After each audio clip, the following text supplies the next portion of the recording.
সালামু আলাইকুম বন্ধুরা, বাংলাদেশের যারা বুঝেন, ফেসবুক দেখেন, তাদের প্রতি আমার অনুরোধ, আজকের কথাটি শুনবেন। আওয়ামী লীগ কখনো রাজনীতিতে আর পুনর্বাসন হবে, এটা আমার বিশ্বাস হয় না। তা সে বিষয়ে কথা বলবো। 1975 সালে এই আওয়ামী লীগ পুনর্বাসন করেছিল শহীদ প্রেসিডেন্ট জিয়াউর রহমান। এইবার যে অপরাধ করেছে আওয়ামী লীগ, শেখ হাসিনা, তাকে পুনর্বাসন করা কিভাবে ঘটনা? 3-4 দিন আগে জাতীয় সঙ্গে যে একটা রিপোর্ট দিয়েছে, তার কি রাজনীতি করার অধিকার থাকে বাংলাদেশে? তার মানে কি জানেন? কি ধরনের অপরাধ বাংলাদেশের মানুষের উপরে শেখ হাসিনা করেছে, শেখ হাসিনার দল করেছে, আওয়ামী লীগ করেছে, তার প্রাপে তাকে খাইছে। এত সুন্দর একটা ঐতিহাসিক দল, শেখের হাতের গড়া, এই দলটার শেখ হাসিনা ধ্বংস করে দিচ্ছেন। আওয়ামী লীগ যারা ভালো মানুষ করতো তাদেরকেও ধ্বংস করে দিচ্ছেন। সেই আওয়ামী লীগ আর কখনো পুনর্বাসন হবে না। যদি দ্বিতীয় আবার কোনো দিন হয়, সেটা অন্য কোনো নামে হবে, আওয়ামী লীগ নামে আর হবে না।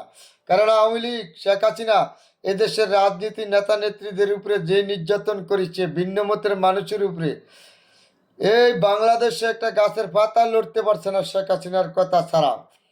এরকম করে শেখ হাসিনা সাজাই ছিল, আমলা প্রশাসন, ডিএজি, র্যাব, পুলিশ প্রশাসন, সব জায়গায় শেখ হাসিনা সাজাই ছিল। সাজায় জনগণের উপর নির্মমভাবে অত্যাচার নির্যাতন চালাইছিল। মানুষের অভিশাপ থেকে শেখ হাসিনার উপরে গজব আল্লাহর তরফ থেকে আসছে।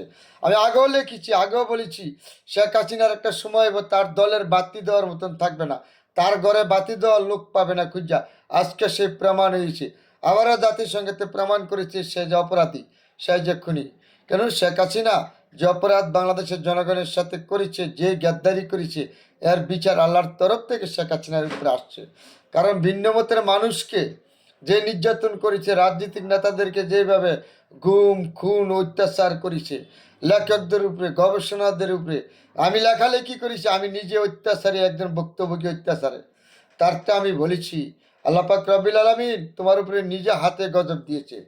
কারণ তুমি এই দেশে কোটি কোটি টাকা লুটে নিয়ে বিদেশে পাহাড় পরিমাণ করেছ, বেগমপাড়া বানিয়েছ, জনগণের ধন সম্পদ লুটে নিয়ে আবার জনগণের উপরে নির্যাতন করেছ। যেরকম একটা জামায়াতের উপরে, বিএনপির উপরে, ভিন্ন মতের মানুষের উপরে নির্যাতন করেছে, এমন কোনো মিডিয়া নাই তুমি যে দলীয়করণ না করো। কোথায় আজকে তোমার মিডিয়া? কোথায় আওয়ামী লীগের বুদ্ধিজীবী? কোথায় আওয়ামী লীগ পন্থী এত ঢাকা বিশ্ববিদ্যালয় ইতিহাস? এ আওয়ামী লীগ তো পলাইছে পলাইছে, বায়তুল মোকরম মসজিদের খতিব পলাইছে, ভিআইপি, বিচারপতি, আইনজীবী সব পলাইছে। এত বড় অপরাধ আপনি করেছেন বাংলাদেশের জনগণের সাথে, আর বিচার আল্লাহর তরফ থেকে করবে। কিন্তু ভিন্ন মতের মানুষকে যেই নির্যাতন আপনি করেছেন, আল্লাহর তরফ থেকে আপনার উপরে গজব আসছে। এটা জেনে রাখবেন, পাপ কোনোদিন বাপকে ছাড়ে না, শেখ হাসিনা আপনাকেও ছাড়ে নাই। এর বিচার এই জনগণ মাটি থেকে করবে। কিন্তু বাংলাদেশ গিন্নার পাত্র হন নাই আপনি, অল বিশ্বে গিন্নার পাত্র হয়েছেন। আপনি অল বিশ্বে আপনার দরজা বন্ধ করে দিয়েছে। এমনকি ভারত যে থাকেন, ভারতের দেশের লোক জনগণ আপনাকে এখন ঘৃণার পাত্র। ভারতের জনগণ আপনার বিপক্ষে। কিন্তু কি কারণে ভারতে রাখছে জানেন? আরও ঘৃণা হবেন আপনি। জেনে রাখবেন, আমি ছোট্ট মুখে বলে দিলাম, আপনার বাংলাদেশে ফেরত আসতে হবে, বিচারের মুখোমুখি হইতে হবে, নিঃসন্দেহ, কোনো সন্দেহ নাই। আপনি যে অপরাধ করেছেন বাংলাদেশের জনগণের সাথে, যেই ধরনের গদ্দারি করেছেন, এর বিচার এদেশের জনগণ আপনারা কী করবে?